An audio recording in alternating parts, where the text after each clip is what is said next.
on va regarder La Meute, les deux journalistes de La Meute qui ont écrit le livre La Meute, chez Dave Duff, parce qu'on m'a envoyé des clips et que ça m'a fait rire. Et que... ça dure 1h40, les gens. Regardez, les gens. On a 1h40. Il le lit en plus, CFDP. Oui. On va regarder ça en 1,1. Non, on va regarder ça en 1, écoutez, c'est bon. Pitié, ça a l'air incre. Mais vraiment, des extraits où ça m'a vu, ça parlait un peu de pas mal de choses, ça a l'air drôle. Merci, Malfred de Hello, pour le sub offert à Twitch gauchiste. Tellement bourgeois aussi. J'espère qu'il va demander ce que ça fait d'être cité par Bayrou l'enflure. Bah, il leur en parle. On m'a envoyé un truc aussi. Bref, c'est la première fois qu'il... Alors, contexte, voilà, vous me perturbez. Au poste, c'est une chaîne Twitch, YouTube, etc., etc. Et ils ont reçu les deux journalistes, Dave Duff, du coup, qui a depuis ouvert Au Poste, sur Twitch, et sur YouTube, et sur Internet en général, et il reçoit pas mal de gens. Bref, et du coup, là, il a invité les deux écrivains journalistes qui ont écrit La Meute, Charlotte Belaïch et Olivier Perroux. Elle vient de Libération, et lui, il vient de Le Monde. Et c'est eux qui ont écrit le livre La Meute, plus ou moins des contre-vérités sur LFI, mais qui en soi est un livre de reproche à LFI pour dire qu'il n'y a pas de démocratie interne, nanana, bref. Dave Duff a mis la casserole à feu doux. Ah ben on est parti. Amis du café, amis de la police, amis de Mélenchon, c'est nous. Camarades anarchistes, adversaires politiques de LFI, vous êtes tous les bienvenus. Enfin tous non, faut pas abuser, mais enfin voilà. Un débat s'ouvre aujourd'hui avec Charlotte Belaïch, bonjour. Bonjour. Bonjour. Olivier Perroux, bonjour. Bonjour. Elle, Libération, lui, Le Monde. C'est ça. Ok, c'est ce que j'avais dit. Et les deux best-sellers, La Meute. Alors, je dois dire que, donc, vous critiquez Mélenchon en disant qu'il est autoritaire et qu'il a des commissaires politiques, mais vous êtes venu avec votre commissaire politique que nous saluons, dit de la maison Flammarion. Tout va très bien. La Meute... Non, c'est vrai. C'est pas, non, mais on critique moi, je dirais pas qu'on critique, mais on pourra en parler, mais je dirais pas qu'on critique. Livre. Ah bon? Bon, alors, déjà, premier problème. Les journalistes, ne pas penser qu'ils sont neutres, challenge. Bah non, c'est un livre. Ah non, on donne juste des faits dans la plus grande des neutralités. Il n'y a pas du tout d'angle. Avec des pièces. Pas Mélenchon. Bah, je pense qu'on peut commencer par expliquer ce qu'est ce livre. Bien sûr. Ce livre, c'est 2 ans d'enquête qui repose sur une documentation quand même qui est très fournie. On n'avait pas lu jusque-là de livre avec autant de pièces, puisqu'on est dans un poste de police, c'est ça? C'est ça. C'est ça, ouais. Autant de pièces à conviction, si j'ose dire. Des messages de boucles WhatsApp internes à la France Insoumise, des documents, des dossiers judiciaires. 2 ans d'enquête, 200 personnes. Un vrai travail d'investigation. C'est vrai qu'on est journaliste politique, mais là, on s'est mué. Ça s'entend qu'ils sont de droite. Ah alors, les gens, ce sur quoi on part, c'est que c'est la gauche c'est la droite qui s'ignore en se disant de gauche. Enfin, Libération et Le Monde. Libération, ils ont fait la propagande de Macron et de François Hollande. Issus Glucksmann, bon oui, c'est des gens qui sont persuadés d'être de gauche et progressistes, alors qu'ils sont libéraux. En journaliste d'investigation, pour en fait comprendre comment ça fonctionnait de l'intérieur. Donc la critique, c'est pas nous, on raconte ce qui se passe de l'intérieur. Après, la critique, c'est les gens qui s'en emparent, les analystes politiques, les éditorialistes, mais ça nous, voilà. Et d'ailleurs, même en tant que journaliste politique, on fait pas de la critique, en fait. Enfin, on fait de l'analyse. Déjà sur la défensive, waouh. À la limite. Et là, en l'occurrence, on fait de l'enquête. Moi, ça m'étonne beaucoup qu'on soit à ce point-là sommé de se justifier sur notre démarche. Il me semble que c'est pas le cas à chaque fois qu'il y a un livre d'enquête pareil, mais on pourra en reparler. Livre événement, best-seller tout en haut de toutes les piles, 5e réimpression, nous disait donc Sandy à l'instant, plus de 30 000 exemplaires écoulés, prétexte cassé du LFI, objet vachard, revanchard et autrement plus précis que ce que la rumeur affirme, une investigation, ça je le reconnais tout à fait. La Meute chez Flammarion est avant tout une enquête de 2 ans. Les deux auteurs ici sont convoqués au poste pour la première fois. Et ils assurent dès les premières pages que Jean-Luc Mélenchon aurait cessé de vous parler dès lors qu'il a eu vent de votre livre. Je vous propose qu'on parle d'abord du livre pendant une demi-heure et ensuite pendant une demi-heure des retours. Il y a le chat, le bon peuple qui vous parle. Je pensais qu'on aurait un peu plus de temps. Alors, allons-y, go. Salut YouTube, merci d'avoir regardé la vidéo. C'est un petit message pour te dire de penser à t'abonner, de venir nous rejoindre sur Twitch. Et si jamais t'as envie de soutenir mon taf et que t'as les moyens, tu peux directement venir nous faire un don sur PayPal. Merci YouTube. Alors sur le livre, c'est marrant parce que c'est vrai qu'il y a 2-3 questions qui arrivent. C'est pourquoi ce titre c'est vrai que c'est un Stradonnin, la meute. Faut savoir que la meute, c'est une expression qui est utilisée par Jean-Luc Mélenchon lui-même. Donc c'est un petit clin d'œil aussi qu'on fait dans le sens où il a toujours cet usage. Et d'ailleurs depuis la sortie du livre, on nous l'a rappelé à plusieurs reprises qu'il aime dire en interne, il faut qu'on chasse en meute. Il a cette passion de s'activer en petits groupes. Et ça, on le raconte aussi dans le livre à travers plusieurs échanges qui nous ont été rapportés. Et donc il y a cette dimension de groupe très soudé, très intense, qui avance se grouper, et celui qui sort justement de la meute peut être aussi jugé comme un adversaire politique. Et qui attaque aussi en groupe, parce que l'expression de Mélenchon, c'est il faut toujours chasser en meute. Donc, ok, bon, là il nous explique du coup pourquoi ce titre. C'est revendiqué par Mélenchon lui-même. On attaque groupé. Après, c'est ce genre de gens qui ne veulent pas voir le côté conflictuel dans le fait de vouloir des visions opposées, littéralement opposé de la politique que devrait être le pays, la lutte des classes, le rapport de force. Genre oui, la politique c'est de la violence en fait. Ils font croire qu'il n'y a aucun jugement moral dans l'expression. Oui, en plus meute, ça rapporte aux loups. Alors les loups, les gens, c'est pas si méchant que dans les clichés, mais il y a des clichés. Meute, bah, ça rapporte à la bestialité, à la férocité, etc. Même si en soi un loup c'est pas ça, tu vois. Un loup c'est pas les plus méchants, c'est pas un ours, tu vois. Mais quand tu subis une violence, que ce soit une violence politique, une violence de classe, une violence contre une minorité, genre...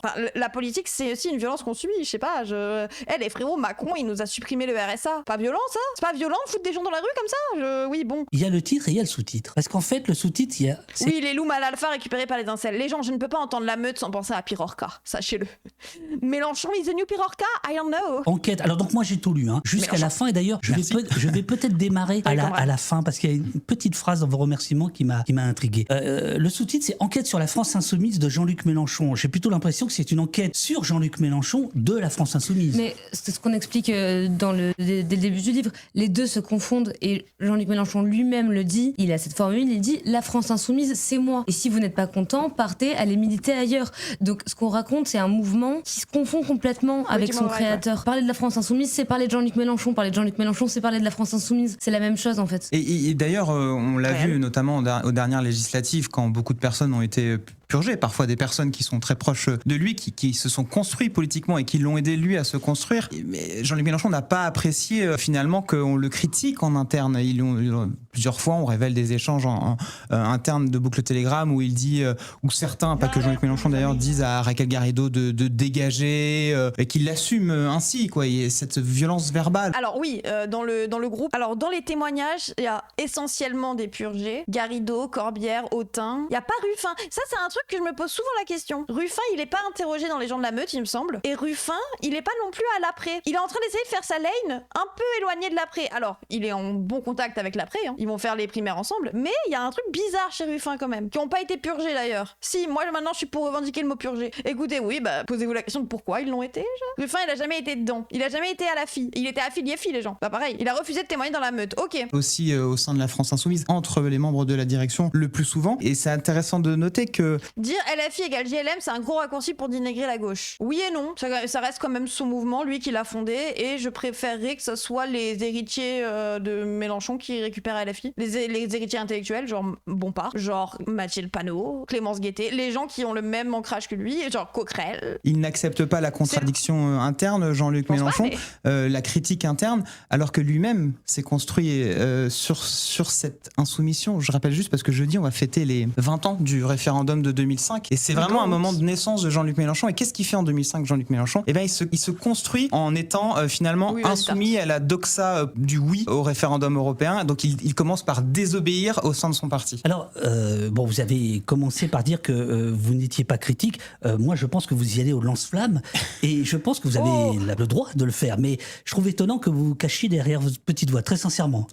Mais on se cache derrière rien, et en fait vraiment on l'a déjà dit et je le répète, on n'a pas commencé ce livre en voulant démontrer quoi que ce soit. On est alors vraiment d'ailleurs, au moins ils ont voté pour. Si vous vouliez qu'ils arrêtent de gagner, fallait voter pour eux. Commencer ce livre en voulant démontrer quoi que ce soit. On est alors vraiment, d'ailleurs au début on voulait plutôt faire une galerie de portraits des figures de la France insoumise, et vraiment on est parti sans a priori, et c'est au bout de franchement un an d'enquête qu'un jour, en relisant nos entretiens, la dimension sectaire qu'on décrit nous a sauté aux yeux. Mais on n'est vraiment pas parti avec l'idée de vouloir raconter ça. On est arrivé à ça par les témoignages qu'on a recueillis. Sectaire. Et d'ailleurs, attendez, mais le mot sectaire, putain. Tu dis faut qu'on en parle, le fait de parler d'une secte, désolé, appelez la Mivilude s'il y a une secte. Hein. Oui, ouais. On se cache derrière notre petit doigt. Non, on se cache pas derrière notre petit doigt. Qu'est-ce que c'est ce livre? C'est 200 témoignages. Je veux dire, c'est pas 200 personnes qu'on a inventées. Absolument. Oui. C'est des sources qu'il a fallu convaincre de notre démarche et pour qui ont senti aussi le besoin de parler, qui parfois... Après, je sais pas, j'ai pas vraiment d'avis sur le fait d'avoir des sources cachées, des gens qui témoignent sous pseudo et tout. Je suis d'accord, mais au bout d'un moment, bon, il y a combien d'anonymes sur les 200? Bah oui, c'est ça le truc. Bon. On y reviendra aussi, notamment sur le sujet des violences sexistes. Quand c'est à charge, comment tu fais? Quand c'est à charge, tu vois bien que c'est un peu à charge leur truc, bon. Sexuels au sein du mouvement, qui ont senti le besoin de parler parce que ce qu'elles vivaient était inacceptable, que nous, on a aussi accueilli, enfin on se cache pas derrière des éléments, etc. On recueille le témoignage, c'est aussi notre boulot, qu'on appuie sur des documents, des mails, on parlait des boucles WhatsApp, etc. Donc ça aussi, c'est un travail nécessaire du journaliste que de relayer la parole de victimes ou de chercher comment fonctionne un parti. Alors, c'est indéniable. Les sources en off, on les prend au sérieux quand il s'agit des articles de Macron qui dit des dingueries, donc je le retiens pas à charge contre eux perso. Ouais, mais en fait, c'est genre dans un livre à charge. Si ça se trouve, ils ont été interviewés des autres députés de PS et ils disent des proches de Mélenchon, quoi. C'est ça le truc. C'est que c'est en mode, oui, bon, comment tu définis là? Il y a tellement de gens qui veulent se faire la fille que ça m'étonnerait pas que dans l'entourage des journalistes Libération et Le Monde, il y a beaucoup de... Bon, après, les sources, soit malveillantes, c'est pas un PB en soi, mais normalement, le travail de journaliste, c'est contextualiser la malveillance ou bienveillance. Oui, c'est ça, et j'ai aucune confiance en eux, quoi. Il y a 200 personnes que vous avez rencontrées, un grand nombre témoignent. À visage découvert, important de... Ah ben non, justement, la plupart sont anonymés. Ah non. Il y en a 4. En fait, ceux qui sont à visage découvert, c'est les purgés, donc bon... Non. Ah bah pas la plupart. Ah bah non, sinon il y a 30 noms. Du coup, pour raconter un peu la coulisse de l'enquête, etc., il y a deux types dans les 200 témoignages, il y a plus d'une centaine qui parlent à visage découvert, des anciens, des actuels, des gens qui viennent de partir, etc. Mais il y a aussi des personnes, et ça c'est le devoir du journaliste, qui nous ont demandé justement d'être protégés par le off, l'anonymat, et ça disait quand même quelque chose beaucoup aussi du mouvement, parce qu'elles y sont encore, et elles ont eu peur des représailles en interne. Le journaliste aussi a ce devoir de la protection des sources. J'aurais des extraits là. Le coq, il est parti. Non, le coq, les gens, vous savez quelle ligne c'est de LFI? Genre, je vous rappelle que pourquoi les purges c'est important et tous les gens qui disent ah les purges, nanani. Le coq, il était chez Kousmanovic. C'est la ligne Kousma, oui. Et ça, c'est tous les purgés de 2017. Où sont ces gens aujourd'hui? Public souveraine. C'est qui Kousmanovic? Kousmanovic, c'était une ligne de LFI pro-Poutine qui aujourd'hui sont ou au RN ou dans République souveraine, le parti de Kousmanovic. Eux-mêmes, tu parles de coq. Ah, je confonds avec coq, pardon. Mais il y a coq aussi dedans les gens. Coq, il est aussi dans le complément d'enquête d'ailleurs. Pro-Poutine, genre Chikirou. Oui, si tu le dis, ça me sera. La ligne laïcarde. Ouais, la ligne facho-pro-russe bizarre qui essaye d'être de gauche. Et qui sont dans République souveraine, le parti de Kousmanovic, autodéclaré comme du souverainiste de gauche, mais classé par le Conseil d'État à l'extrême droite. C'est des rouges bruns, exactement. Quand c'est un ministre de chez Macron qui a le malheur de rappeler la loi et qu'elle dégage, personne parle de purge. Non, parce que ces gens-là considèrent que la démocratie interne, c'est important dans les partis de gauche. Et en vrai, je comprends d'un parti de gauche, enfin, je comprends qu'ils ne fassent pas la même demande à un parti de gauche qu'à un parti de droite. Mais moi, on est dans un monde de droite, tu te bats avec les règles de la droite, c'est tout. Là-dessus, parce que une chose dite par une personne, je ne mets absolument pas en doute votre travail. Je suis certain. Bof, l'argument Conseil d'État. Bah pour l'instant, moi je suis assez d'accord avec le Conseil d'État sur comment ils ont placé les gens. Je suis assez d'accord sur le fait que Nathalie Arthaud et Philippe Poutou c'est de l'extrême gauche, que le RN, que Reconquête c'est de l'extrême droite, etc. Que Mélenchon c'est que à gauche. Bien évidemment, il peut changer le Conseil d'État et il peut dire de la merde, mais pour l'instant, la classification qu'ils en ont fait, peut-être Macron, je le mettrais quand même plus à droite. Mais du coup, ça fait que j'ai pas trop de doute quand ils me disent que Kousmanovic est d'extrême droite, ce qui n'est pas de gauche, tu vois. Bon. Vous avez rencontré ces gens-là. Mais on insiste parce que c'est un mouvement où les gens parlent peu, parce que c'est un mouvement où il y a de la peur, c'est ce qu'on décrit dans le livre. Et justement, il y a beaucoup de gens qui se sont étonnés du nombre de gens qui acceptent de témoigner à visage découvert. Ce qui est déjà beaucoup quand on est sur un sujet comme la France Insoumise. Je disais, je voulais commencer par la fin. Je suis désolé parce que j'ai été hyper surpris. J'ai terminé le bouquin ce matin et après j'ai passé ma journée à préparer l'émission. Ils sont neutres. Nous remercions enfin nos sources et tout particulièrement celles qui ont pris le risque de nous raconter ce mouvement dans lequel il milite tant bien que mal, pétri de toujours plus de doutes. Et là, la phrase, c'est la dernière du livre. Ce livre est aussi pour eux qui cherchent sincèrement à faire mieux. Alors évidemment, tout le monde a compris le clin d'œil faire mieux. Oui. Alors donc, ce que vous dites, c'est que vous voulez aider les militants. Quel risque, hein, si tant de gens témoignent d'un visage découvert, c'est peut-être que c'est pas si risqué. C'est surtout que c'est ceux qui témoignent, c'est ceux qui sont déjà plus là. C'est Emmanuel Bompard, à skip.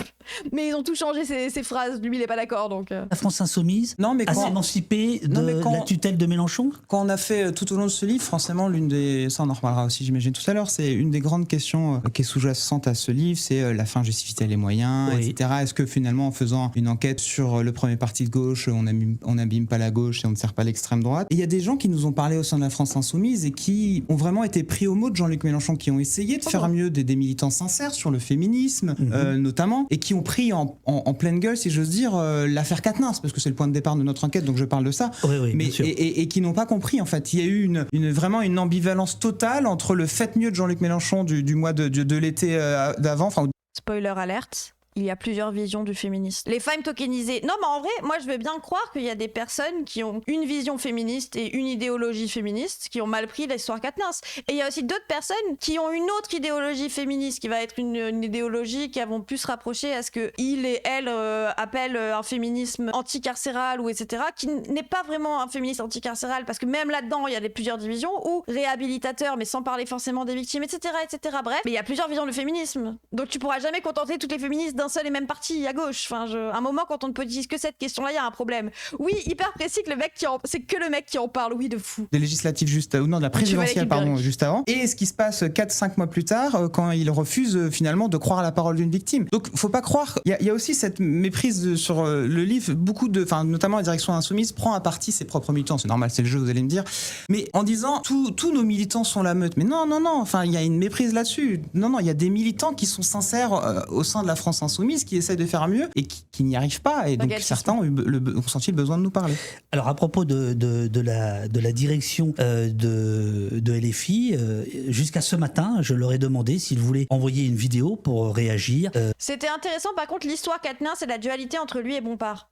Mais en fait, ce que vous comprenez pas, les gens, c'est que moi, par exemple, j'étais contre le fait d'enlever Quatennens de LFI. Et je peux comprendre qu'on soit pas d'accord. Et moi, j'aime bien avoir des désaccords avec vous, c'est pas un problème. Si vous voulez unfollow juste pour ça, allez-y. Mais il y a plusieurs visions. Il y a plusieurs visions des choses. Politiquement, on n'est pas tous d'accord. On est d'accord pour militer ensemble à gauche. On est d'accord sur plein de sujets. Moi, je pense qu'on peut faire société ensemble et qu'on peut militer ensemble et être d'accord sur plein d'autres trucs et accepter qu'on a des désaccords. Tant que vous n'êtes pas raciste. Tant que notre désaccord, c'est pas le fait d'être raciste. Le fait d'être raciste, le fait d'être transphobe, le fait d'être homophobe, le fait de ne pas considérer les gens. Indifférence politique.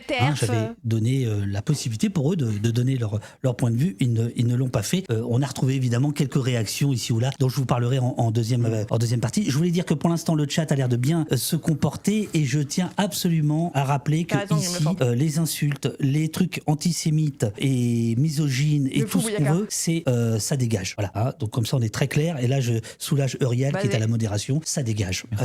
LFI n'est pas un parti politique. Écrivez-vous page 10, comme les autres. C'est un mouvement.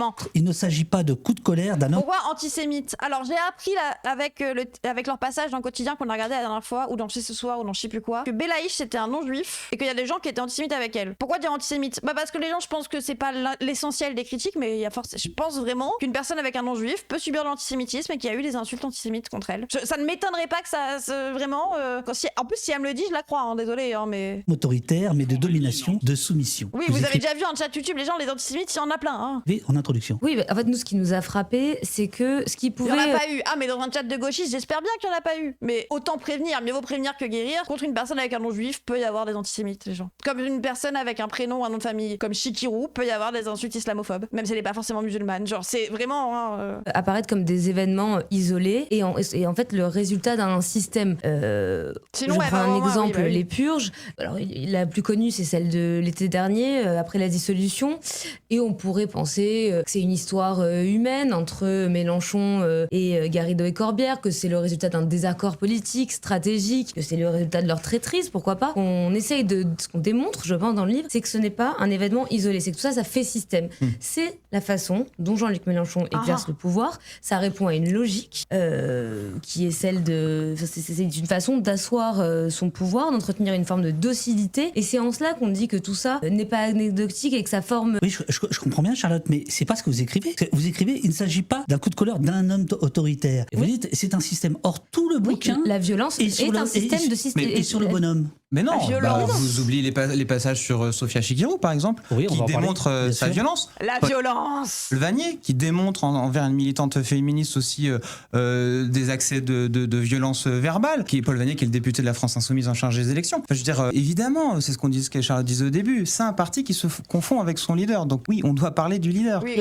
mais il n'y a pas que lui. Par ailleurs, je pense que, alors, peut-être que la phrase n'est pas assez claire, mais ce qu'on écrit là, ça veut dire que la violence qui se dégage de ce mouvement n'est pas seulement le résultat du tempérament de Mélenchon, qui serait un homme colérique, ce que lui-même assume, on le raconte dans le livre. C'est quelqu'un qui dit qu'il a passé beaucoup de temps empêtré dans sa propre colère, que ça lui a fait perdre du temps, que ça l'a ralenti dans son combat politique, que ça lui a pris de l'énergie. Mais c'est pas seulement ça. Ce qu'on raconte, c'est que cette violence dans son combat politique, que ça lui a pris de l'énergie. Mais c'est pas seulement ça. Ce qu'on raconte, c'est que cette violence, elle est sciemment utilisée pour entretenir une discipline des troupes. C'est ça qu'elle dit, cette phrase. C'est que c'est pas le résultat du hasard. C'est que c'est théorisé, c'est une théorie politique, c'est une façon d'exercer le pouvoir. Là, j'hésite à partir, vous dites une de vos sources, dont vous dites que c'est un député historique en 2024. Donc moi, lecteur, je ne sais pas qui parle. Il écrit, là, j'hésite à partir, donc du parti, mais je vais peut-être le croiser, parler avec lui, donc Mélenchon, et retomber dans le truc. C'est pour ça que je l'évite. Il y a toujours une part de moi qui se dit, si ça se trouve, la prochaine fois c'est la bonne,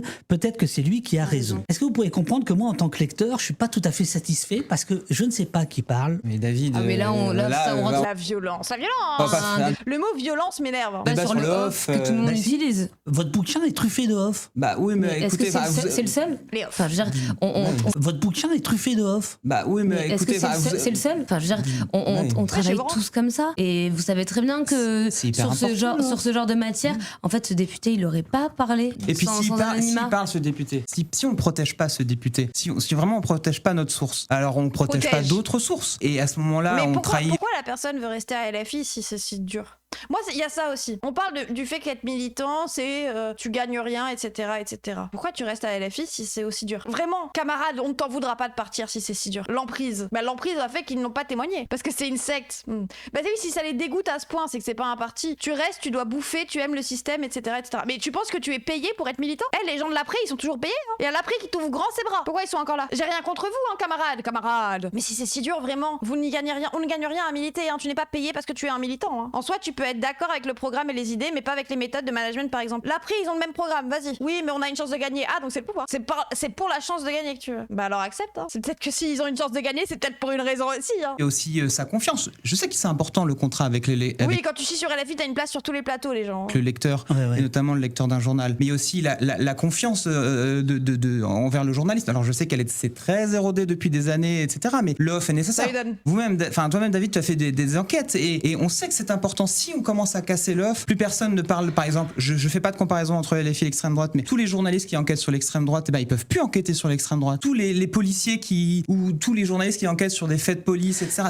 Ça n'existe pas. C'est pas parce que c'est Jean-Luc Mélenchon et c'est pas parce que c'est la gauche qu'on ne pourrait pas utiliser le. Alors je comprends que le lecteur il a besoin de savoir qui est. Tu sais très bien qu'il y a des journalistes et notamment un certain nombre de journalistes politiques qui considèrent que. Donc c'est un livre de off carrément. En fait, j'ai pas lu. Mais en fait, oui, le problème en soi, c'est pas le off, c'est qu'il y a beaucoup de choses qui ont été contredites, notamment par Fiat, je crois, par Caroline Fiat, etc., etc. Et à chaque fois, ils disent oh oui, mais il y a quand même 200 témoignages. C'est bon, au pire, il y en a un qui est faux. Mais j'ai l'impression qu'ils disent ça à chaque fois. Par les intéressés. Oui, par les intéressés. Manuel Bompard a dit mais je leur ai pas dit ça en fait. Je leur ai parlé pendant 2 heures et ils ont gardé cette phrase sans contexte, sans rien. Protéger les lanceurs d'alerte et propager les ragots, c'est pas la même. Bah oui, c'est ça le truc, c'est que bon. Le off est votre piège. Et le piège dans lequel vous êtes les journalistes politiques. Non mais moi ce qui m'étonne c'est est-ce que cette question on la pose à des journalistes qui travaillent sur la Macronie insoumis, sur l'extrême droite. Ce que j'observe, c'est qu'on nous demande un travail de justification sur absolument tout. Même le Pourquoi ?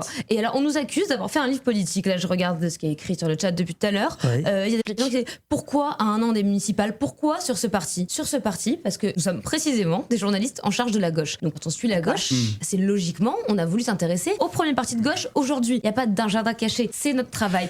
Et ce serait militant que de ne pas le faire. Ce qui est le journalisme militant, c'est de considérer qu'on ne peut pas travailler sur Jean-Luc Mélenchon parce que ça va affaiblir la gauche à 6 mois des municipales, 2 ans de la présidentielle. C'est pas notre sujet. On fait notre travail, on fait pas de politique. Peu importe quand. Nous, on travaille sur LFI et on le fait au rythme de notre travail. On regarde pas les... Genre, en fait, pour vous, si on perd dans 2 ans, moi je dis pas qu'il faut pas faire de critique à LFI, mais juste sors pas un livre, il va pas sur tous les médias, tous les plateaux de droite en fait. D'accord, ok, oui, nous on fait de la journaliste, on n'est pas à la politique, ok. Mais du coup, si on perd dans 2 ans, t'auras pas fait de politique, parce qu'en vrai ça t'intéresse pas tant que ça de si on perd dans 2 ans. C'est pas toi qui va prendre cher en fait. Les gens, dans tous les gens qu'on subit des trucs à la France Insoumise, qui se sont fait purger pour des raisons valides ou non, celui qu'on entend le moins se plaindre, je crois que c'est Tahabouaf. Pourquoi ? Échéance électorale. Oui, et j'ajoute qu'il n'y a pas de vache sacrée en fait. Ni Jean-Luc Mélenchon, ni nous. C'est qui la huisse ? Bah écoute bien son nom. Tahabouaf. Déjà, lui, c'était la raison, je pense que c'est un peu... Tahabouaf, tout le monde s'en fout, ouais, mais tout le monde s'en foutrait pas s'il était en train de critiquer LFI. Pourquoi dis le fond de ta pensée ? Parce que les Arabes vont prendre cher quand il y aura le RN, en fait. Que lui, il est au courant qu'on n'a pas le temps de taper sur le seul parti à gauche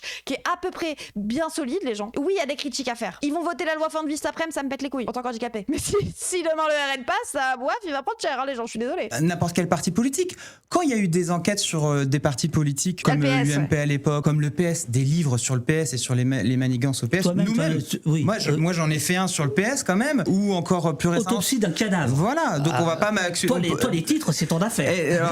Et pourtant, tu travailles au Monde. Bon. Ne m'accusez pas, par exemple, d'être un socialiste, parce que j'ai fait un livre qui a horriblement déplu à François Hollande, pour ne citer que lui. Ne m'accusez pas. Enfin, je veux dire, il faut aussi être conscient de ce qu'est notre travail. Je crois que c'est important de rappeler ce qu'est le boulot du journaliste. C'est pas parce que souvent on dit ouais, les journalistes ils sont de gauche. Bah, moi je m'en fous d'être de gauche ou pas, je fais un boulot dans lequel je veux raconter aux gens ce qui se passe. Alors malheureusement, les gens qui consomment de la presse aujourd'hui sont beaucoup militants, c'est vrai, conscientisent, etc. La petite différence qu'il y a entre le militant facho qui a peur pour lui et que le journaliste préserve, parce qu'il faut protéger ses sources, et un député qui a été élu, qui est un personnage public. À ce moment-là, je pense pas que vous... Oui, il est de droite, quoi. Enfin, il est macroniste. Il s'en fout d'être de gauche. Mais moi, leur truc de on fait pas de politique, on fait du journalisme. Bon, vous faites du journalisme sur de la politique. Et puis nous, on fait de la politique. Donc on vous répond de manière politique. Désolé, oui, on fait de la politique. Je vois ta question. Oui, et si je peux rajouter Et si ce député nous a filé des documents ? Et si ce député, on le révèle, et par l'enquête que va faire la France Insoumise sur ce député, ils vont se rendre compte qu'il nous a filé plein d'autres trucs. Et ça le met en danger. Et il est plus investi derrière. Alors que s'il nous parle, c'est qu'il vient avec peut-être l'envie de faire mieux, puisqu'on utilisait cette expression tout à l'heure. Non, mais j'entends ce que tu dis. Tu veux dire qu'en fait, quand on est député, on doit assumer sa parole publique. Oui. Et je ne pense pas que les journalistes politiques qui ont une importance telle sont là pour relayer du off. Ça, c'est le fond de ma pensée. Oui, après. Oui, mais c'est un débat. C'est un débat intéressant, mais pour moi, il se pose pas en particulier sur le cœur de livre. Ouais. Ah, je trouve que si, parce que. Non, mais c'est ton point de vue très intéressant. Vous avez rencontré 200 personnes. Moi, je te dis que la moitié sont anonymes dans le bouquin. C'est ce que je te disais tout de suite. C'est ce que je te disais. Ça fait un paquet. Bah oui, mais par exemple, je sais pas, une victime qui nous a parlé. Enfin, on peut pas quand même la mettre en avant comme ça. C'est hyper difficile. Alors, parce que ça rentre dans ce que vous essayez de démontrer, et par moments vous y arrivez. Ça fait aucun doute là-dessus. La spécie. Mais la sec, la meute. Quand même, me semble-t-il, l'épine dorsale de votre travail. Dès la page 7, le mot secte apparaît, et vous avez effectivement un grand nombre de témoignages qui vont tout à fait dans ce sens-là. La secte, c'est par exemple le SMS envoyé. Osef de ça, est-ce que dans le fond il y a quelque chose, vu les exemples qui sont donnés sur les plateaux, bof. Bah, c'est pas qu'il y a rien, c'est que ce qu'ils disent est dans tous les partis, je pense. Et vraiment, je pense même au NPA, même à Lutte ouvrière, j'imagine bien Nathalie Arthaud envoyer un petit message de merde. C'est le fait que si tu sors ce livre sur un autre parti politique, il y a rien. Si tu sors ce livre sur LFI, t'es invité sur tous les plateaux. Et selon les plateaux, du coup, ça va diaboliser que LFI, alors que et les plateaux ne vont pas dire, bah c'est normal en fait, c'est tous les partis. Ils vont juste dire c'est LFI. Et le kidam moyen qui regarde ça à la télé, il va être en mode C'est pas parce que c'est dans tous les partis que c'est acceptable. Oui, mais en fait, ce qu'il faut comprendre, c'est qu'on se bat dans un système où tous les partis font ça, et que c'est pas parce qu'on a une pureté morale de gauchistes et qu'on est des antiracistes de comptoir uniquement dans la tête, ne pas vouloir t'adapter à la situation actuelle, c'est que de la position. C'est pas vouloir gagner, en fait. Et désolé, je ne voterai pas pour un parti qui est dans la position morale de dire « Ah non, nous on est différents, nous on est vraiment de gauche, nous on est vraiment de gauche, ok ? Même dans notre parti, on est gentil. » Oui, bah on perdra, parce qu'on est gentil. On aura purgé de tout le monde dès qu'il aura fait un truc, parce que les êtres humains ne sont pas gentils, en fait. Et désolé, je préfère un parti de gauche imparfait qui est pas gentil, mais qui laisse pas passer le RN, en fait. Parce qu'à force d'être gentil, bah on doit pas choquer les racistes et on devient Ruffin. Et à Charlotte Girard, c'est de la lutte politique. On se bat contre bien plus violent, en fait. Si déjà vous avez mal avec LFI parce que Chikiro elle envoie un mauvais message, je dis pas que son message il est ok, hein. Juste si déjà vous avez du mal avec ça, vous êtes pas prêt quand le RN va passer, hein. C'est de la lutte politique, hein. Vous imaginez pas elle ce qu'elle prend, hein. La secte, c'est par exemple le SMS envoyé à Charlotte Girard, cheville ouvrière du programme du mouvement en 2017, ex-campagne de François Delapierre, un des plus proches de Jean-Luc Mélenchon, mort prématurément d'un cancer, qu'on peut dire c'était un de ses frères de politique. Et vous expliquez que comme son ex-campagne a critiqué le parti, elle a reçu un message rédigé en ces termes: Delapierre, son ex-mari, mort quelques temps plus tôt, aurait honte de toi. Bon, c'est terrifiant. C'est terrifiant. Putain, Mélenchon a envoyé à à la femme de son meilleur ami mort qu'il aurait eu honte d'elle. Putain, ça se trouve Mélenchon s'entendait pas avec la femme de son meilleur pote et lui a envoyé un message horrible.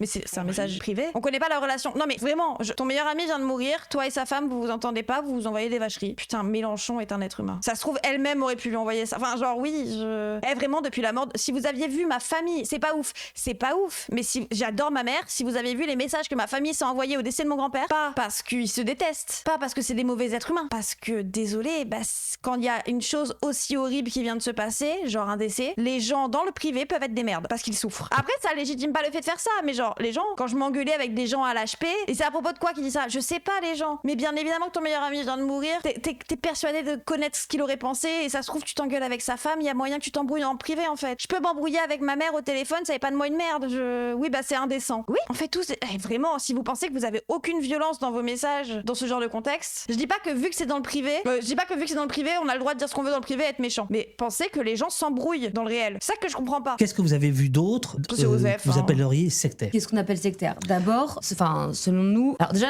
je souligne, hein, on ne dit pas que la France insoumise est une secte, hein. On parle de pratiques, de fonctionnement sectaire qu'on décrit comme tel. Ça passe par quoi?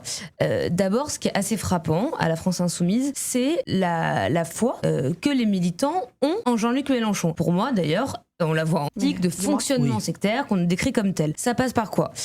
D'abord, ce qui est assez frappant à la France insoumise, c'est la foi que les militants ont en Jean-Luc Mélenchon. Pour moi, d'ailleurs, on la voit encore aujourd'hui, c'est-à-dire qu'en fait, des gens qui n'ont pas lu le livre partent du principe. Après, c'est un peu réel, la foi. Bah, je vois ce qu'elle veut dire et je suis un peu d'accord. J'ai une foi en Mélenchon. Faux. Au lieu de s'interroger sur ce qui est raconté à l'intérieur et de là, c'est de la foi à ce rythme-là, quand on peut éviter le fascisme. Oui, j'ai un peu d'espoir en éviter le fascisme, même si c'est pas forcément réalisable, oui. Roger, ne serait-ce que d'accepter, d'imaginer que peut-être qu'en effet, il y a un décalage entre les valeurs prônées et les pratiques à l'intérieur, on tue le messager, quoi. C'est-à-dire que, voilà. Pour moi, ça démontre tout à fait ce qu'on écrit. Donc, il y a une foi en Jean-Luc Mélenchon, un rapport au réel qui est conditionné par cette foi. C'est-à-dire que les insoumis, aujourd'hui, Mais la foi, c'est pas négatif, c'est de l'espoir en soi, non? Moi, je vois ça comme ça. Que certains militants aient foi, c'est aveuglant. Enfin, les gens, on a été votés pour le PS il y a genre 1 an, dans le cadre du NFP. Au bout d'un moment, la foi, on a que ça, hein. Moi, les gens, pour faire barrage au RN, on a accepté de voter pour le PS pour certains. J'ai voté ELV. Vous vous rendez compte? C'est de la foi, ça, à ce rythme-là. Ne veulent pas voir ce qui les dérange. Alors là, c'est marrant, on va prendre un exemple récent. Il y a un sondage qui est sorti cette semaine qui crédite Jean-Luc Mélenchon de 15% d'intention de vote. Donc les insoumis racontent depuis plusieurs jours que c'est le livre qui le fait monter dans les sondages. Ce qui est marrant, c'est qu'il y a début mai, avant la sortie du livre, il y a déjà un sondage IFOP qui le créditait de 13% des voix, donc 13-15, on est dans la marge d'erreur. Mais ce qui souligne moins, c'est que ce même sondage, il le donnait perdant à 66% contre contre Bardella au deuxième tour de la présidentielle en 2027. Ils appuient sur ce qu'ils veulent voir, ce qui les dérange n'existe pas. Pour moi, ça c'est déjà... Attendez, j'ai pas compris. 13% des... Attendez. Il y a eu des chiffres. Donc les Insoumis racontent depuis plusieurs jours que c'est le livre qui le fait monter dans les sondages. Ce qui est marrant, c'est qu'il y a début mai, avant la sortie du livre, il y a déjà un sondage IFOP qui le créditait de 13% des voix, donc 13-15, on est dans la marge d'erreur. Mais oui, bon, les sondages, un PB déjà. Ce qui souligne moins, c'est que ce même sondage, il le donnait perdant à 66% contre Bardella au deuxième tour de la présidentielle en 2027. Ils appuient sur ce qu'ils veulent voir, ce qui les dérange n'existe pas. Pour moi, ça c'est déjà le début d'un fonctionnement. Ouais,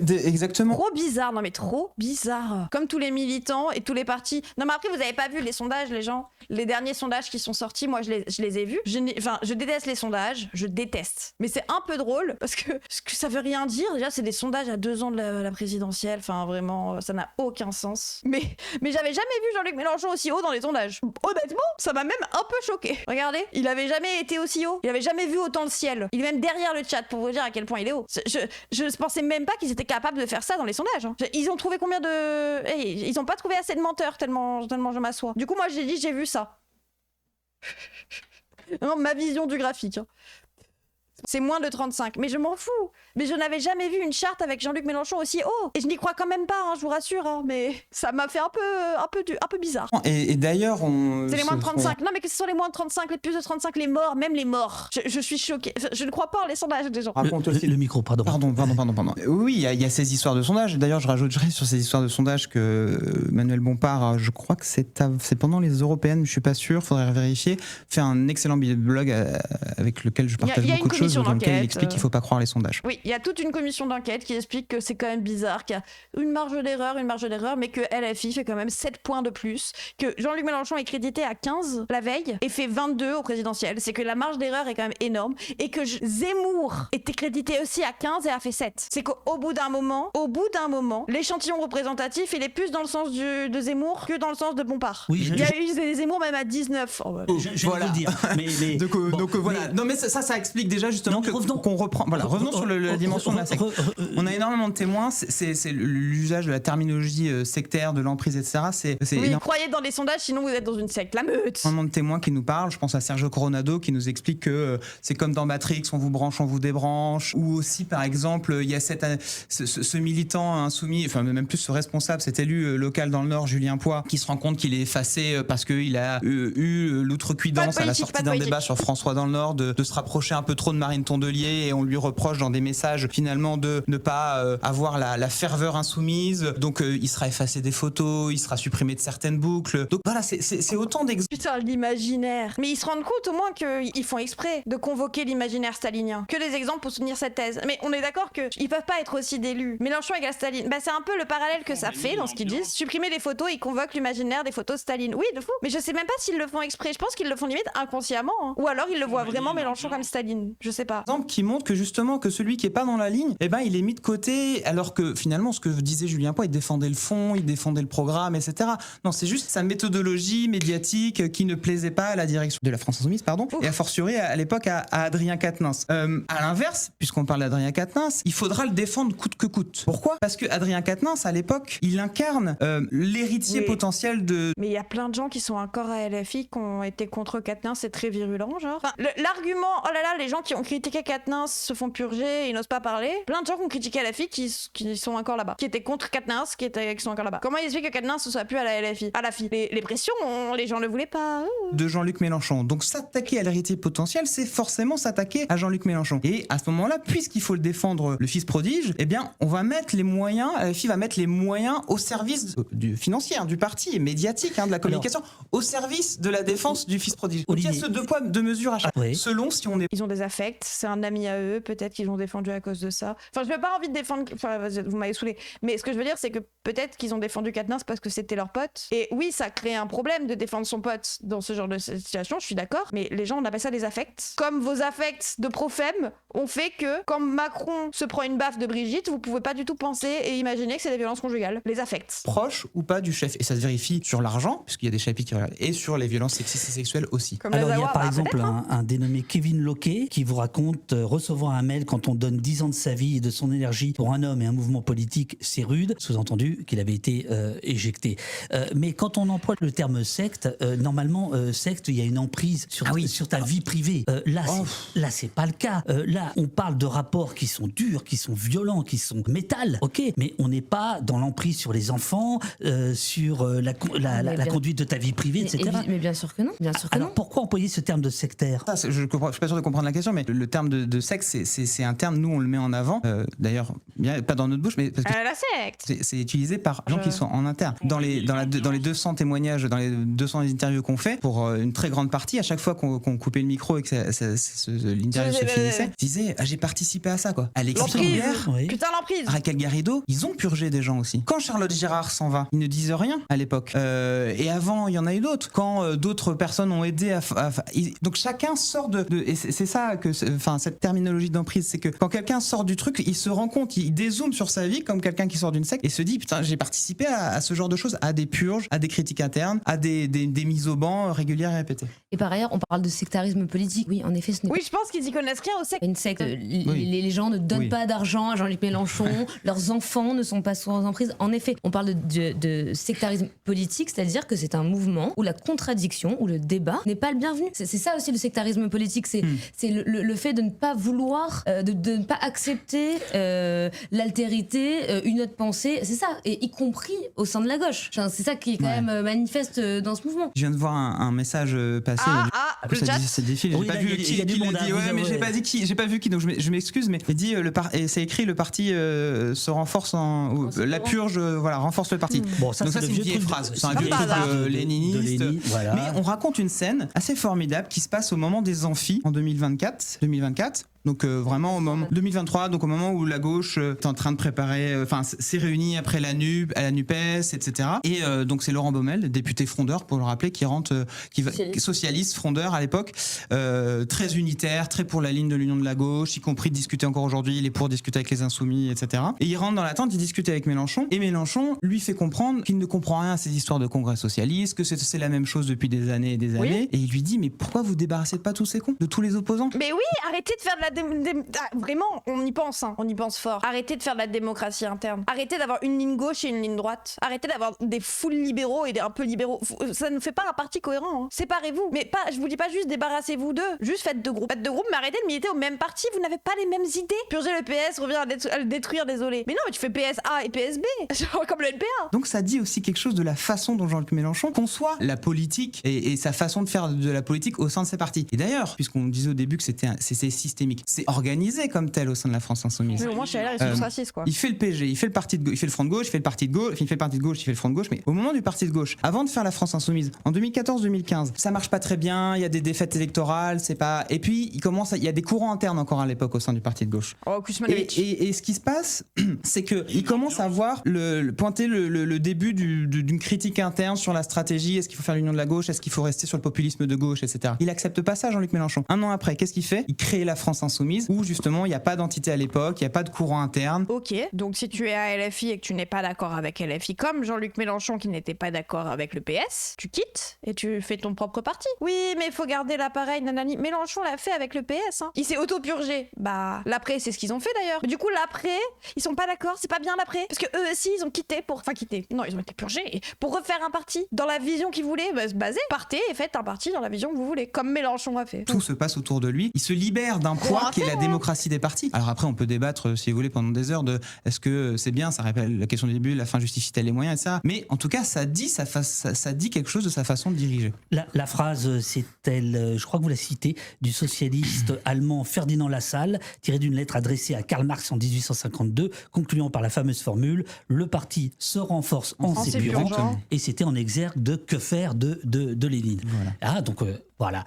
Alors moi, ce que je trouve fort dans votre bouquin, c'est quand justement, je vous l'ai déjà dit, quand il n'y a pas de off, mais surtout quand il y a quelques réponses à ce que vous soulevez. Il y a notamment Bompard, Manuel, que vous, prends de l'eau, qui vous répond. Et d'ailleurs, je pense qu'il a eu raison de le faire parce que ça permet d'avoir un portrait plus global. Puisque tu parlais de commissariat tout à l'heure, moi je trouve que votre enquête est à charge. C'est un choix, il faut l'assumer. Et quand vous avez de temps en temps déjà...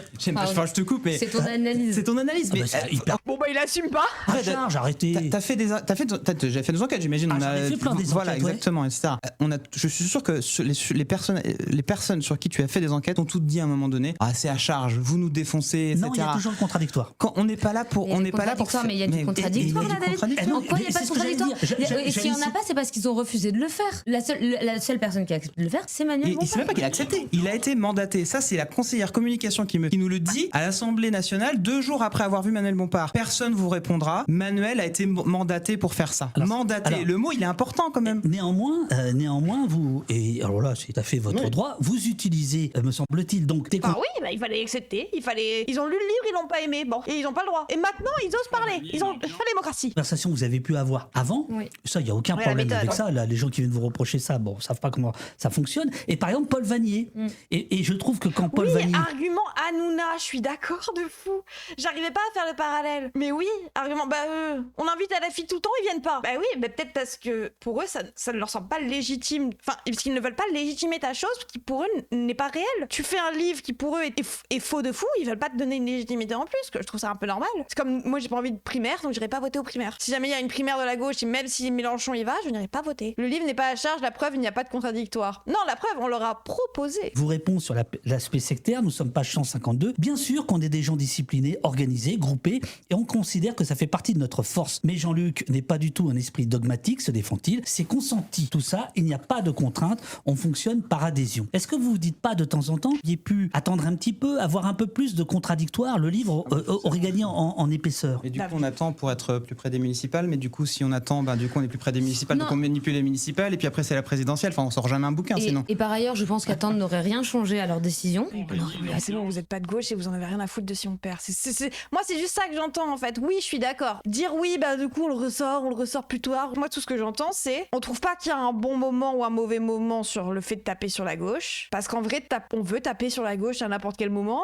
Et je suis d'accord, l'idée de dire, attendez, comme il dit là. Mais du coup, si on attend, du coup, on est plus près des municipales, donc on manipule les municipales. Et puis... Bien évidemment, ça l'aurait repoussé à retarder.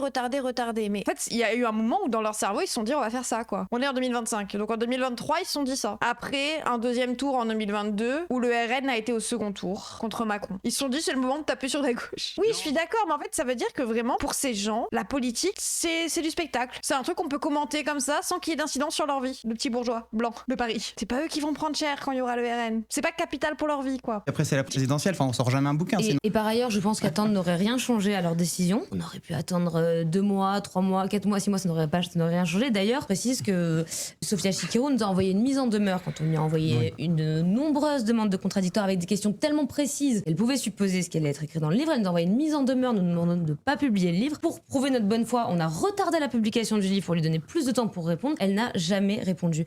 Il n'aurait jamais répondu. Donc déjà, je pense que ça, c'est un faux débat. Et ensuite... ça, c'est pas dans le livre. La mise en demeure, ouais, non. Et ensuite, leur façon de penser... Non, mais c'est intéressant de connaître les conditions de travail. On les suit avec Olivier pour nos rédactions respectives depuis 3 ans. Oui. Donc là, tu citais Paul Vanier. Ce que tu cites, c'est extrait d'un portrait de Paul Vanier que j'avais écrit. C'est des gens avec lesquels on a passé des heures. Paul Vanier, aujourd'hui, dans un tweet, m'accuse d'aller chercher des informations dans des restaurants du 7e. Oui, ils l'ont pas mis dans le livre, c'était une grande bourgeoise qui a un moment on déjeune avec lui dans ces restaurants du 7e. Ah, mais ils sont au courant qu'ils sont bourgeois, et la fille. À côté de l'Assemblée nationale. C'est les restaurants à côté de l'Assemblée nationale. On les invite à manger. Il adore Comme si j'étais. Bah oui, mais il a raison. L'artichaufferie du restaurant à côté de l'Assemblée nationale. Mais il a jamais dit qu'il y allait pas. Enfin, oui. On les connaît, en fait. Donc, si tu veux, le contradictoire, on aurait adoré l'avoir. Le livre, on aurait été sûrement plus fort. Mais on pouvait rien faire de plus. Mais de toute façon, leur façon d'être, de penser, je pense, rejaillit dans le livre, puisqu'on les suit et puisqu'on les connaît. Et d'ailleurs, sur le contradictoire, c'est intéressant parce que nous, quelque part, quand on fait une enquête, on voit comment on est aussi, quand ils ont appris qu'on faisait une enquête, quand on fait une enquête, on voit comment on est aussi, quand ils ont appris qu'on faisait une enquête, parce que ça a été nécessaire pour nous aussi d'avancer au début. On se demandait quand ils allaient comprendre qu'on travaillait sur le livre, enfin, sur le mouvement. Et finalement, quand ils ont commencé à apprendre, ce que tu disais au début de l'émission, on a été, nous aussi, un peu ostracisés, mis de côté, sciemment, volontairement, à la vue de tous, à l'Assemblée nationale, à un moment donné. J'avoue, un bouc qui enquête sur moi et qui note tout ce que je lui dis, je vais commencer à le regarder en sauce, ouais. En janvier, Jean-Luc Mélenchon. Bizarre, tiens. Non, mais imaginez, vous êtes dans un truc et vous apprenez qu'il y a quelqu'un, il enquête sur vous. Même si je t'aime beaucoup, je vais commencer à peut-être agir différemment. Je sais que tu notes tout ce que je te dis. J'ai peur, je vais me mettre en question, je vais avoir peur de ce que je dis, je vais pas oser parler librement avec toi parce que je vais me dire, ça se trouve, je vais déraper, il va l'écrire, quoi. La bourgeoisie ne veut pas d'une gauche populaire et sur les VSS, ça aurait été bien d'avoir des éléments plus approfondis. Oui, bon, ils veulent protéger les femmes en enfonçant le seul parti de gauche. Parce que du coup, ça va aider les femmes d'enfoncer le seul parti de gauche. Ça va faire, en faisant élire le RN. Je dis pas que c'est ce qu'ils font, hein, mais imaginons, parce que ça risque d'être ce qui va se passer, ils vont protéger les femmes. J'ai du mal à y croire, mais... Vient, alors je sais pas quel débat c'était, il vient, et il y a son attaché de presse qui... J'aime pas ton argument. Non, mais je dis pas que c'est ce qui va se passer, mais je dis juste que bizarre d'avoir un mec qui fait le prophème de fou, qui se rend pas compte que c'est un peu bizarre ce qu'il dit. Enfin bref. Dans la salle des 4 colonnes, donc c'est en gros la salle où... je contextualise parce que du coup tout le monde voit pas... Tout le monde voit pas. Donc c'est la salle où il y a les journalistes et où les députés passent et on peut les interpeller, discuter, il y a les jardins de l'Assemblée. Et donc là, il y a son attaché de presse qui est là et qui fait le tour de quelques journalistes, qui les prend un peu pour une conférence de presse, enfin un off à 10 journalistes, moi j'appelle ça, comme quoi Jean-Luc Mélenchon fait aussi du off d'ailleurs. Officiellement c'était pour un off, mais il y a 7 ou 10 journalistes. Donc en fait, dont des télés, des radios, donc en fait c'est une conférence de presse. Et devant nous, en fait, elle vient les chercher. Et nous, journalistes qui suivront la gauche, à Libération, et moi à l'époque à l'Express, on est de quel droit il choisit, encore une fois, je fais une comparaison, et elle va pas plaire dedans, mais Marie-Lou Magal et Nicolas Massol qui ont été sur ce canapé pour parler de l'extrême droite, en tout cas, voilà, c'était sûr. Et de tous les mouvements d'extrême droite et de la droite radicale, et notamment du RN, eux aussi sont ostracisés de la même manière. Aujourd'hui, Marine Le Pen, elle refuse de parler à Marie-Lou Magal. Pourquoi? De quel droit? On est journaliste, on est aussi là pour raconter ce qui se passe à gauche. Donc c'est comme voilà, c'était des pratiques qu'on a vécues finalement. Et quand on a compris qu'il y aurait pas, qu'ils refusaient, qu'ils nous répondaient pas, on peut vous raconter tous les messages aussi qu'on a envoyés avec les sujets, etc. à différents parlementaires, notamment membres de la direction de la France Insoumise, et qui sont restés encore aujourd'hui sans réponse. Oui, ça vous expliquez plusieurs fois que vous avez essayé d'avoir la parole et vous l'avez pas obtenu. Et bon, à ce moment-là, vous continuez votre chemin et c'est votre droit. Alors, il est beaucoup évidemment question de Jean-Luc Mélenchon, comme le temps est un peu, on est speed, l'ambition monarchique. Pour eux, en fait, t'aimes pas les journalos, t'es d'extrême droite. Après, les gens, j'ai du mal avec les journalos, même de gauche. Et j'ai mis du temps à me réconcilier avec mes affects de j'aime pas les journalistes. Parce que je suis désolée, mais quand je vois, quand j'allume TF1, que je tombe sur le JT et que ça parle de Gaza avec un grand sourire, parce que il faut avoir un grand sourire sur TF1, c'est normal. C'est normal. Je suis d'accord, il y a un truc de quand tu ouvres le JT, tu dis madame bonjour avec ton grand sourire. Mais désolé, quand j'ai grandi en voyant des gens sourire en parlant de meurtre, j'ai pas eu confiance en eux, quoi. T'aimes pas les médias télévisés? Peut-être, je sais pas, mais du coup ça a créé un affect, que je le veuille ou non. Et c'est pour ça que je vous dis que j'ai mis du temps à séparer. Mais ça a créé du coup un réflexe dans ma tête de tous les associer. Et c'est pas un réflexe rationnel. Considérez vraiment que les êtres humains ne sont pas rationnels, s'il vous plaît. Et volte-face, vous parlez de discussions avec Buisson à l'époque de Sarkozy, enfin c'est des trucs, voilà. Vous revenez sur la période où il est ministre pendant 2 ans, où vous expliquez qu'il a vraiment pris goût aux ors de la République, et donc ça je l'ai appris, mais là ça n'est pas sourcé. Et on ne sait pas... Mais les gens pensaient à Caron, en fait, ceux qui font des enquêtes, c'est important. Mais je suis très d'accord avec vous, c'est pour ça que ça m'a... Et moi, quand je vous dis j'ai mis du temps, c'est parce que j'ai mis du temps avec Blast. Au début, Blast, je l'ai repoussé en bloc, où j'ai voyé une grande salle blanche, une grande pièce blanche, et j'ai mis du temps même à me réconcilier avec le ton de Salomé Saké. Alors que maintenant, je regarde ça tout le temps. J'aime trop. Salomé Saké qui interviewe les journalistes sur l'extrême droite et tout, ça m'intéresse de fou. Mais pendant longtemps, j'ai eu cet affect de me dire ces gens ne sont pas neutres. Ces gens se cachent derrière un truc. Exactement ce que ça signifie. Est-ce que vous pouvez en dire plus? Alors, quand il est ministre, Jean-Luc Mélenchon... il est sous-ministre de Jospin. Voilà, alors déjà, je veux savoir la source. On disait tout de suite, on disait que Jean-Luc Mélenchon il nous parlait plus, mais Jean-Luc Mélenchon, on l'a vu à plusieurs reprises. Oui. Voilà, donc avant le livre. Mm-hmm. Donc il nous racontait aussi sa période de ministre, comment il agissait, etc. Et ça, il raconte sa vie de ministre. Ça a été rapporté d'ailleurs par d'autres journalistes avant nous aussi. Et là, ce qu'on raconte, c'est sourcé, on le raconte à partir de tous les gens qui ont fait de la politique avec lui à ce moment-là, dans l'Essonne, au PSON, dans son cabinet. Oui, mais alors il y a Corbière, Laurence Rossignol, Éric Benzécry. Je comprends pas ta question. il bosse au Point et à l'Express aussi. Mais il le dit moins bizarrement. Non, il travaille à Le Monde, ce journaliste socialo-marxiste de Xavier Niel. Bon. En plus. Ah, c'est pas grave. Moi, je la pose. Le livre n'est pas une succession de citations. Mais donc, ce qu'on écrit, c'est forcément sourcé. Recoupé, etc. Et donc, ce passage au ministère. C'est sourcé. Anonyme, mais sourcé. Un truc qui me revient. Par exemple, c'est sourcé, anonyme, démenti. 200 personnes. Au bout d'un moment, les gens, faites pas l'effort. Ça a été sourcé. Alors oui, c'est des sources anonymes qui ont été démenties, mais il y a 200 personnes quand même. C'est l'argument à tout. Il y a 200 personnes.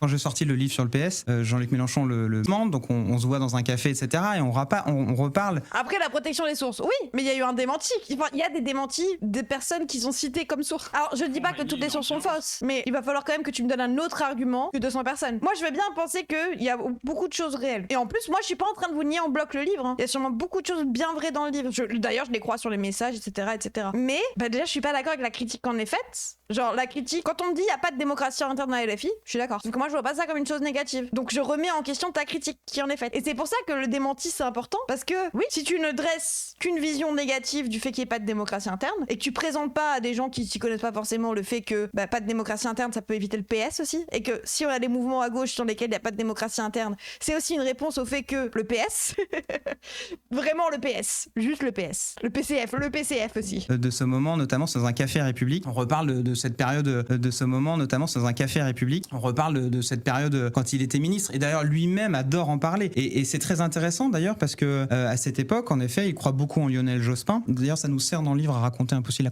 construction de Jean-Luc Mélenchon. Et il raconte justement qu'il était, il croyait beaucoup en Lionel Jospin. Il avait cette phrase que lui-même répétait d'ailleurs et que toutes les sources auxquelles nous ont rappelé aussi, c'est je suis dans sa tête, donc vous inquiétez pas ce qu'il fait, je sais comment il fait. Vous racontez ça. Comme ils viennent tous les deux d'un milieu trotskiste, qui savent un peu comment, ils pensent savoir comment fonctionne Lionel Jospin à l'époque. Donc c'est un peu ça qu'on raconte aussi, parce que c'est important aussi de raconter le parcours du personnage. Par ailleurs, publiquement, Jean-Luc Mélenchon n'a jamais contesté Jospin. Ah oui. Enfin, je veux dire, c'est ça. C'est pas, encore récemment, il y a sourcé. Retrouver une déclaration de l'époque de Jean-Luc Mélenchon qui conteste la politique de Lionel Jospin. Il n'en a pas. Et d'ailleurs, dans le livre, on cite un échange de messages sur la boucle interne des députés LFI, où il y a une altercation entre Henri Davy, ancien député insoumis, moi j'ai entendu, faites vos recherches. Aujourd'hui avec les écolos, qui rappelle à Jean-Luc Mélenchon qu'il a fait partie d'un gouvernement qui a engagé des privatisations et qu'il n'a à l'époque rien dit. Et Mélenchon ne supporte pas ce rappel et lui dit espèce de tireur dans le dos, ne te retrouve jamais au même endroit que moi. Bon bref. Mais donc il est attaché à se passer. Ouais. C'est de l'histoire en fait. Enfin, c'est de notoriété. Enfin, c'est de notoriété publique qu'il n'a jamais remis en question le tournant libéral pris par le gouvernement socialiste de l'époque. Et notamment un petit exemple, peut-être si on fait un peu d'histoire, on parlait beaucoup du traité d'Amsterdam. Après oui, il a jamais remis en question Jospin. Ça me choque pas. Ça me faut l'engueuler. Il a jamais remis en question Mitterrand, les gens. Je pense qu'on a déjà plus important sur le fait qu'il considère toujours Mitterrand comme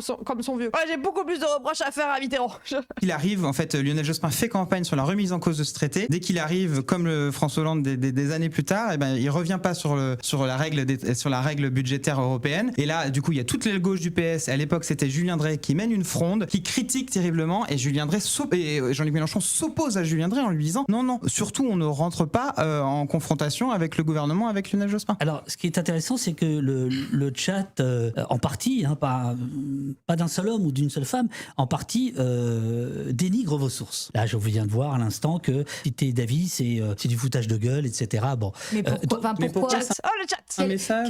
Mais quel est son tort en fait exactement? Il n'est pas forcément le plus objectif. Après, moi je pense que citer Davy ça peut être fait, mais il faut considérer que Davy n'est pas objectif, puisqu'il fait partie des purgés. Que ces gens-là ont un ressentiment et que c'est bizarrement ces gens-là se sont rendus compte qu'ils étaient dans une secte sous emprise de méchants Mélenchon le jour où ils n'ont pas eu de place dans le parti. C'est-à-dire que ça les dérangeait pas, ils s'en sont jamais rendus compte tant qu'ils avaient des places, tant qu'ils avaient un siège, tant qu'ils avaient une circonscription et qu'ils pouvaient être élus, mais ils s'en sont rendus compte le jour où le méchant Mélenchon ne leur a pas donné une circonscription. Là d'un coup ils ont dès qu'on n'a pas de siège, oh là là, peut-être dès qu'on n'a plus de pouvoir, on se rend compte de tout ce qui se passe. Qui aurait pu prédire? En vrai, c'est sa logique de loyauté. C'est pas vraiment contradictoire, c'est dommageable, oui, mais ça prouve qu'on peut lui faire confiance quand il parle.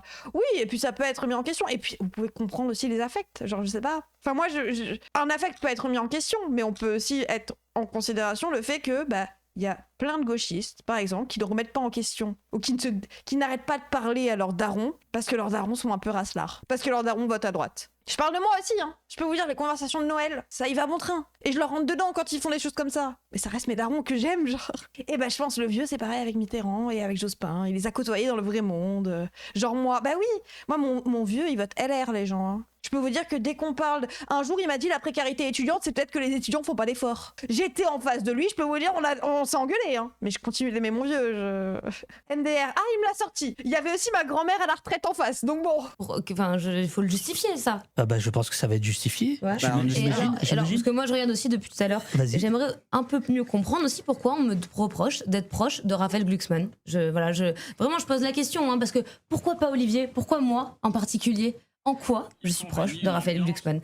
Ensuite, parce que moi je suis proche du Ruffin, c'est vraiment ça. Il y a beaucoup de questions. Qui a financé ce livre ? Personne. Qui a commandé ce livre ? Personne. On décide de faire ce livre parce qu'on suit la gauche. Et c'est franchement, hein, moi je suis hyper étonnée de voir à quel point il y a une incapacité à entendre ce qu'on dit. C'est fou quand même. Enfin, vraiment, à ce point-là, vraiment supposer qu'il y a forcément quelqu'un derrière, une commande, que je serais proche de Glucksmann. Pourquoi j'ai pas fait sur place publique ? Parce qu'ils n'ont pas de députés, parce qu'ils n'ont pas de cadre. Non mais je veux dire, Raphaël Glucksmann c'est peut-être 10%, mais qui a envie de travailler sur place publique ? Pourquoi y voir un truc, pourquoi y voir une main invisible derrière ? Non, c'est notre choix, parce que c'est notre sujet d'étude, et précisément on ne fait pas de politique, on fait notre travail. Et n'importe quel autre livre sur Macron, ou à l'époque, puisque Jean-Luc Mélenchon a apprécié mon livre sur les socialistes, n'importe quel autre politique qui ne les concerne pas est vu comme parole de vérité. Donc il y a vraiment un deux poids deux mesures qui m'étonne aussi de ce point de vue-là, qui dit beaucoup de l'emprise sans doute. C'est la raison pour laquelle au poste vous a invité. Je peux vous dire que je me suis fait engueuler, mais moi je suis content qu'on ait cette discussion franche. Alors c'est peut-être pas ce que vous dites qui pose problème à certains, c'est parfois la façon de le dire. Page 174 pour expliquer. Alors il y a un échange assez savoureux, j'avoue, dans ce passage où justement c'est pas LFI, hein, comme quoi la violence verbale, c'est Laurent Berger qui écrit à Martinez, donc Laurent Berger de la CFDT qui écrit à la CGT, enfin au secrétaire général CGT. Tu veux pas le reprendre, ton vieux? Ah mais il faut un peu de contexte là aussi. Parce qu'il m'emmerde, ça amusera Berger. Oui, non, mais je te laisse donner le contexte. Vite fait, non mais en 2000, c'est hyper important le contexte d'ailleurs. C'est quoi cette histoire? Encore une fois, on voit un peu comment LFI dans cette séquence pendant la réforme, enfin pendant la bataille contre la réforme des retraites, et on voit comment Jean-Luc Mélenchon se mue justement puisqu'il n'est plus député. Il n'y a plus d'accroche avec la CGT et Martinez. Il envoie beaucoup de messages très durs envers Martinez. La tension est très forte entre les deux hommes. Et du coup, Jean-Luc Mélenchon va se tourner vers Laurent Berger en espérant jouer la concurrence. Il va rencontrer Laurent Berger à plusieurs reprises. Ils discutent ensemble. Mais Jean-Luc Mélenchon se méfie des syndicats. Il n'arrive pas à maîtriser le truc. Et il voit que les Martinez, l'alliance des syndicats, et notamment Martinez-Berger, ça fonctionne. Et on va pas refaire l'histoire de cette réforme. Mais Laurent Berger, très vite, il se sent instrumentalisé, quoi. Et du coup, il se confie avec Martinez. Ils sont en train d'en discuter et ils disent que ça va pas. Il faut qu'on fasse quelque chose. Je te jure, pour Esco, les syndicats qui citent la charte d'Amiens, séparation entre les syndicats et les politiques tous les jours, mais se plaignent quand les partis leur obéissent pas. Non, et puis j'ai du mal avec les syndicats, mais parce que moi j'ai que connu la CGT et la CFDT comme des traites, donc bon. Aussi faut qu'on fasse attention à Jean-Luc Mélenchon qui nous pète pas entre les doigts, quoi. Voilà. Mais je trouve que ça en dit long sur le monde politico-syndicaliste, et vous avez eu accès à ce message très bien. Mais alors, quelques pages avant, page 174, vous écrivez à propos de la violence. La violence que vous prêtez à Mélenchon. Pour le comprendre, il faut aussi repartir de ce qu'il est physiquement. Mélenchon est sourd d'une oreille, un handicap qui explique en partie les incompréhensions et les tensions. Mais c'est quoi ce type de merde? Ah, Mélenchon, il est sourd, il crie quand même, hein. C'est un méchant parce qu'il est sourd. Et vous en restez... Meilleur argument, oui, il est sourd. C'était là. Je sais pas, qu'est-ce que tu voulais... Il y a vraiment écrit ça dans le livre. Ah ben oui, Elon Musk, il est autiste, j'avais oublié. Je sais pas, qu'est-ce que tu voulais... Enfin, pourquoi t'es frustré? Qu'est-ce qui manque selon toi? Je trouve que c'est une accusation sans fondement. Une accusation? Ah non, parce que nous on l'a vécu aussi. Non, alors en plus... Une accusation? Ça vient Oula, la gestuelle. Ah non, parce que nous on l'a vécu aussi. Non. Alors en plus, ça vient de son ancien beau-frère qui analyse ça comme ça. Oui, absolument. C'est pas du tout une accusation. C'est une façon d'expliquer que ce handicap peut créer une forme de fébrilité et expliquer sa nature. C'est une analyse, c'est une explication, c'est en rien une accusation. Qu'est-ce qui est accusatoire là-dedans ? On en a marre que vous disiez que c'est à cause de nos handicaps qu'on est des merdes. Peut-être qu'on est juste des merdes sans le handicap. Il faut arrêter. Elle a dit c'est une analyse JBP. Il est violent parce qu'il est sourd. Elle a dit c'est possible. Parfois il y a des handicapés, ils sont méchants parce qu'ils sont à cause du handicap. Sourd égale très violent. Oui. Mais c'est pas du tout ce qu'on... C'est une accusation, c'est validiste. Oui. On écrit en plus. Ah bah tu vois, c'est comme ça que moi je l'ai compris. Et c'est comme ça que tu traduis. Il y a plein d'autres lecteurs qui ne l'ont pas compris comme ça. Mais en fait, par exemple... Tu leur as parlé ? Quel lecteur, ceux que tu as rencontrés sur des plateaux ? François Bayrou ? Je me rappelle aussi d'un déjeuner qu'on avait fait avec Jean-Luc Mélenchon. Moi j'étais assis du coup du mauvais côté. Et comme je haussais le ton, il appréciait pas que je hausse le ton sur mes questions. Donc je le savais bien. Et donc du coup, il répondait un peu brutalement. Mais on va pas faire une demi-heure sur le... Donc il nous reste un quart d'heure, c'est bien ça, va. Oui, d'ailleurs, si je peux juste faire un commentaire, si je peux me permettre un commentaire. Ça fait du coup, il nous reste un quart d'heure, ça fait 45 minutes qu'on parle et ça. Et on parle des pages, de notre façon d'enquêter, du off, etc. Et encore une fois, c'est pas une accusation contre toi, mais je reparle, ça a pas mal d'accusations dans le chat. Oui. Encore une fois, on parle de la forme, et ça permet d'invisibilité toutes les autres révélations qu'il y a sur le livre. Quand vous voyez, quand je vous dis que c'est leur seul argument, c'est de dire bon ok, d'accord, là il y a un problème, mais tout le reste. Mais sauf que du coup on a platé plein de problèmes et à chaque fois ils disent non mais tout 200. Sur la pratique de l'argent et sur les violences sexistes et sexuelles, j'aimerais bien qu'on aborde ce sujet qui est quand même un sujet cardinal à gauche. Moi je pensais qu'on aurait 2 heures, donc j'ai tout. Regarde, argent, surfacturation, auto-entrepreneur, page 101. Mais parlons des VSS, c'est quand même un sujet hyper important à gauche.